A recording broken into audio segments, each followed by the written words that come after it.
Bright QT. Every student matters. Colloids are stable, like solution. They do not settle down. They seems to be suspended throughout, but they do not settle down at all. And they cannot be separated by filtration. Why? Because the size of the particles are very, very small. But if you want to separate it, you can use centrifugation method. Now the question is, what is centrifugation method? You know what is done? There is a machine called centrifuge, which rotates at a very, very faster rate. So they use test tubes, the sample is taken, and then they allow the machine to rotate at a very, very faster rate. So when the machine rotates at a faster rate, the particles are forced to coagulate or come together and gradually settle down, and thus separate through centrifugation method. So this is exactly what is done in the laboratories in order to test blood samples. Centrifugation process is done in churning of milk to remove butter from the milk. So these are some of the applications of centrifugation method, whereby we suspend the substance or the sample to very high speed or rotating speed, which forces the particles to come very close together and settle down. So these are some of the properties of colloidal solution. Okay students, now let's start with the different types of colloids. Now that you know what are colloids and what are the properties of colloids, let's see the different types of colloids that are present. And we know that colloids are composed of two different components, the dispersed phase and the dispersing medium.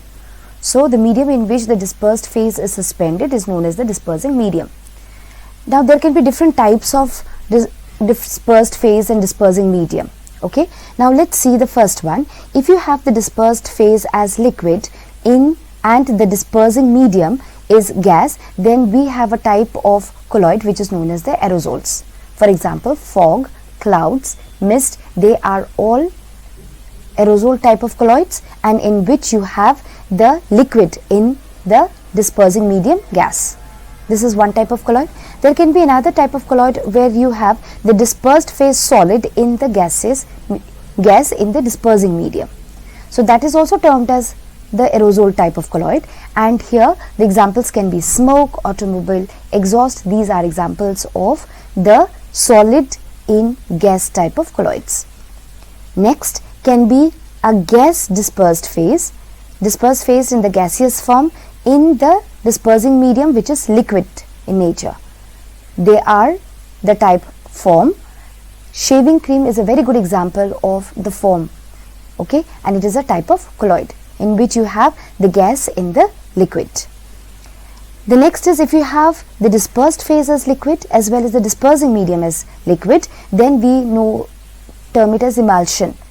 Milk, face cream, these are all emulsions where you have the dispersed phase liquid in the dispersing medium, liquid.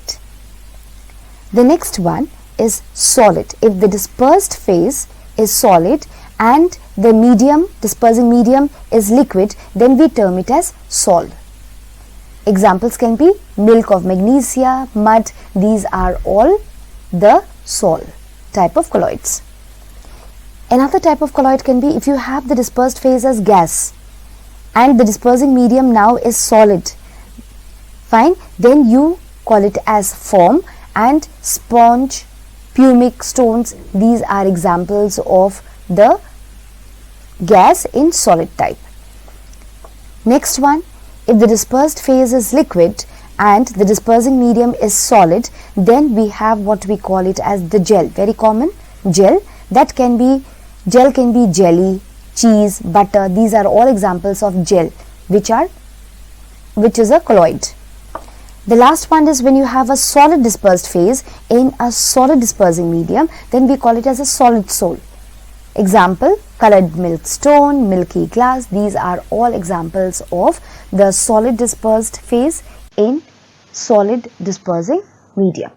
So you see there are also various types of colloids depending upon whether the dispersed phase is solid, liquid, gas, or the dispersed mixed in the dispersing medium which can also be of different state of matter, whether it is solid, liquid or gas.